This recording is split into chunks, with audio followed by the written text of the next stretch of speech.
नमस्ते दोस्तों, justice is served.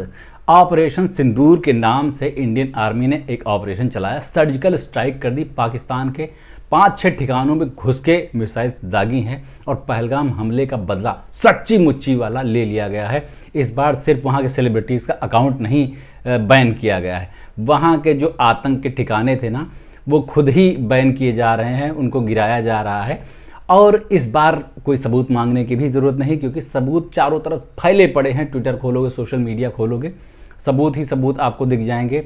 Indian army ने जो ट्वीट किया है वो तो आपको पता चल ही जाएगा, और उसमें साफ साफ बताया है कि वहाँ जो आतंकियों के ठिकाने थे सिर्फ उनको निशाना बनाया गया है एयर स्ट्राइक में, पाक आर्मी के बेस को या सिविलियंस को निशाना नहीं बनाया गया है। और ये बात वहाँ से जो वीडियोज़ आ रहे हैं वो भी बता रहे हैं। एक वीडियो में देख रहा था ऐसे ट्विटर पर कि एक बंदा कह रहा है कि जनाब मसूद अजहर के मदरसे में मिसाइल गिरा दिया इंडिया ने।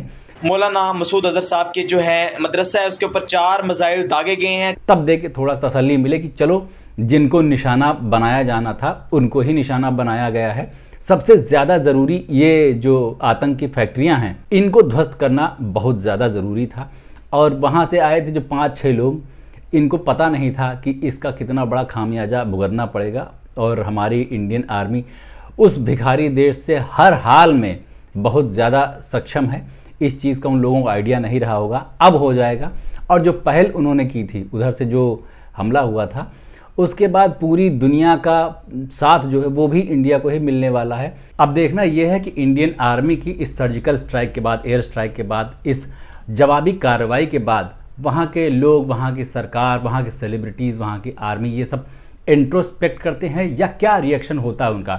डिनाइल मोड में रहते हैं या मानते हैं कि उनकी गलती है। वहाँ की आर्मी तो बिल्कुल नहीं मानेगी, क्योंकि उसको अपनी पब्लिक को चूर्ख बना के रखना है। वहाँ की गवर्नमेंट वो तो पपेट है, आर्मी की कठपुतली है। वहाँ के लोग, वहाँ की आम जनता जो अभी तक बहुत भर भर के मीम्स बना रही थी और सोशल मीडिया पे शेयर कर रही थी, वो लोग क्या करेंगे? मुझे लगता है कि उनमें से ज़्यादातर लोग इन अटैक्स के बाद बहुत ज़्यादा खुश होंगे, बहुत हैप्पी मोड में होंगे, क्योंकि यहाँ से जो गोला बारूद जा रहा है, वहाँ पर जो मिसाइल्स दागे जा रहे हैं, उनसे इतना कबाड़ मिलेगा कि उसको बेचने के बाद उन लोगों के घर में आटा आ जाएगा, सब्ज़ी आ जाएगी, परवल और टिंडे आ जाएंगे, तो कुछ दिन के लिए उनका खाना चल पाएगा। बहुत महंगा आटा दाल चावल है ये। हालांकि हमको अपने यहाँ के मीडिया से जानने को मिला है और उस पर बहुत ज़्यादा भरोसा नहीं किया जा सकता, लेकिन सच्चाई है ये कि वहाँ पर आम जनता की स्थिति बहुत ख़राब है। और ये बात वो लोग खुद मीम्स में बताते रहते हैं कि हमसे क्या छीन लोगे, हमारा क्या बर्बाद कर दोगे जो पहले से बर्बाद नहीं है। तो वहाँ की पब्लिक हो सकता है कि इन अटैक्स के बाद खुश हो जाए। हाँ, डर तो होगा ही कि आतंकियों के ठिकाने के बाद कहीं हमारा नंबर न लग जाए। वो तो अगर पड़ोस में बम लग रहा है तो किसको डर नहीं लगेगा। अब बात वहाँ के सेलिब्रिटीज़ की, जिनका अकाउंट यहाँ पर बैन कर दिया गया है। बहुत बड़े बड़े ऐसे सेलिब्रिटीज़ हैं। उन लोगों ने खैर हमले की तो निंदा की थी, लेकिन उसमें पाकिस्तान का हाथ नहीं माना था। और कैसे मानेंगे यार, उनको भी तो मुँह दिखाना है। इस हमले के बाद, इस जवाबी कार्रवाई के बाद उनका क्या रिएक्शन होता है? वो चुपचाप अपने इंस्टा हैंडल की रील कम होने का दुख मनाते हुए बैठे रहेंगे।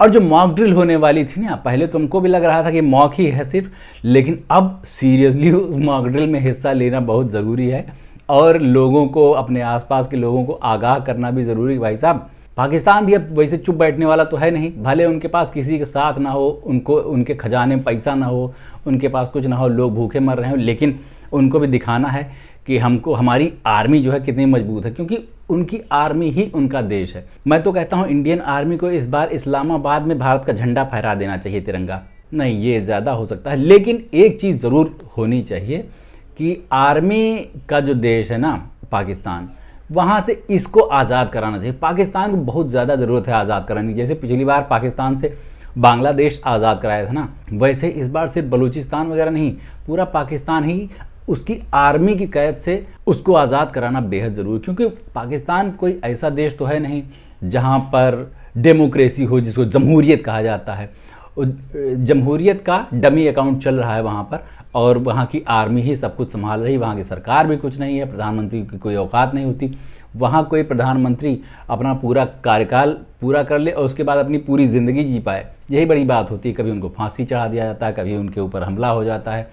कोई भी प्रधानमंत्री वहाँ पूरी ज़िंदगी जी नहीं पाता। तो ऐसे रोग स्टेट में जहां आर्मी का राज है उसमें सबसे पहले आर्मी के राज को ही ख़त्म करने की ज़रूरत है। और वो आर्मी सिर्फ खुद के भरोसे थोड़ी है, वो आतंकियों को भी ट्रेनिंग दिलवा रही, सब कुछ चल रहा है वहाँ पर।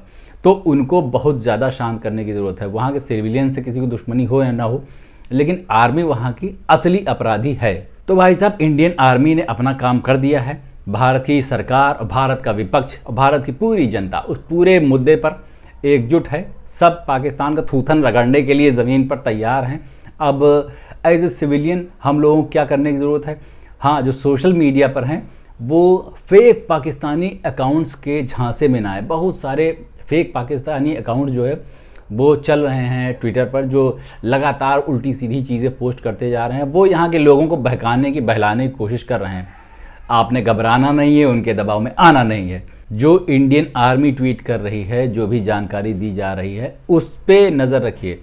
और मीडिया को तो शायद यहाँ एडवाइजरी जारी की थी ना सरकार ने कि भाई साहब शांति से, कोई रियल टाइम कवरेज नहीं दिखानी है और आर्मी वालों को नहीं दिखाना है। लेकिन बहुत ज़्यादा उत्साह से भरे हुए लोग कुछ भी दिखा सकते हैं। यहाँ का मीडिया चुपचाप नहीं बैठने वाला है। उम्मीद है कि कोई गलती न कर दें जिसकी वजह से एक बार फिर हमको बेइज्जत होना पड़े। बस बाकी तो सब बहुत बढ़िया जा रहा है। अब देखना बस ये है कि पाकिस्तान का अगला कदम क्या होगा। सब एकदम टकटकी लगाए बैठे रहो भाई साहब, क्योंकि वहाँ भी चुल्ल तो होगी ही। ऐसा तो है नहीं कि अपनी गलती मान लें और शांत होकर बैठ जाएं। वहाँ पर भी चुल्ल होगी, वहाँ पर भी आर्मी को दिखाना पड़ेगा देखो हम भी कुछ हैं। तभी तो वहाँ की पब्लिक जो है मानेगी, उनका डर कायम रहेगा। पर वो अगला कदम क्या होगा ये देखना ज़रूरी है। हमारे यहाँ तो फिर भी मॉक ड्रिल की बात चल रही थी, वहाँ तो बिना किसी मॉक ड्रिल के ही जाके हमला हो गया। तो पता नहीं अब ऊँट किस करवट बैठेगा। ये पाकिस्तान के चिलगोजे जो चिलबिलाए हुए हैं, ये लोग क्या करेंगे देखा जाएगा। अब वहाँ से बस आतंकी ठिकानों की अच्छे से ध्वस्त की हुई बढ़िया HD में ली हुई तस्वीरें आ जाएं, वीडियोज़ आ जाएं, तब दिल को तसल्ली मिले कि जो इन लोगों ने कांड किया था उसका बदला तो ले ही लिया गया है। नहीं, ये सबूत मांगने वाली चीज़ नहीं, उस पर तो पूरा यकीन है, लेकिन दिल को तसल्ली देने के लिए कि हाँ एक कुछ हो गया है। समझ रहे हैं बात को, फीलिंग्स को समझिए। हमारी जनरेशन कुछ अलग ही मिट्टी की बनी हुई है। क्या क्या नहीं देख लिया हम लोगों ने। सोशल मीडिया और पॉडकास्ट, पैंडेमिक देख लिया, कोरोना देख लिया, लॉकडाउन देख लिया, और अब जो बच रहा था वॉर, वो भी देख लिया है। बहुत समय से लोगों ने यहाँ के वॉर नहीं देखा। 1971 में आखिरी बार इतना फुल फ्लेज वॉर हुआ था, लेकिन अब फिर से माहौल बना दिया है पाकिस्तानी तिलचट्टों ने कि इसको भी देखना पड़ेगा। बहुत अच्छी चीज़ नहीं होती है जंग, लेकिन जब ज़बरदस्ती की जाए और उसमें झोंका जाए अपने आप को, तो पीछे हटने का कोई रास्ता नहीं बचता है। तो देखी जाएगी ये भी। बस उन परिवारों के लिए थोड़ी सी चिंता होती है जिनके बेटे, पति, भाई ये सब लोग आर्मी में हैं। है तो ये भी गर्व की बात, लेकिन चिंता तो उनकी होती है, और जिसको नहीं होती वो इंसान नहीं है। इसके अलावा क्या ही कहूँ। और अपने देश के लोगों को मुझे एक बात फिर से याद दिलानी है कि इस कार्रवाई का क्रेडिट आपको किसको देना है। कुछ लोग आएंगे चुनाव में इसका फ़ायदा उठाने के लिए, वोट बटोरने के लिए, लेकिन आपको क्रेडिट देना है उनको जिन्होंने जान लड़ा के, जान दांव पे लगा के वहाँ पे जाके कार्रवाई को अंजाम दिया। और बस मेरे इस चैनल को सब्सक्राइब कर लीजिए अगर नहीं किया है तो। अभी चलते हैं, लौट के मिलते हैं। नमस्ते।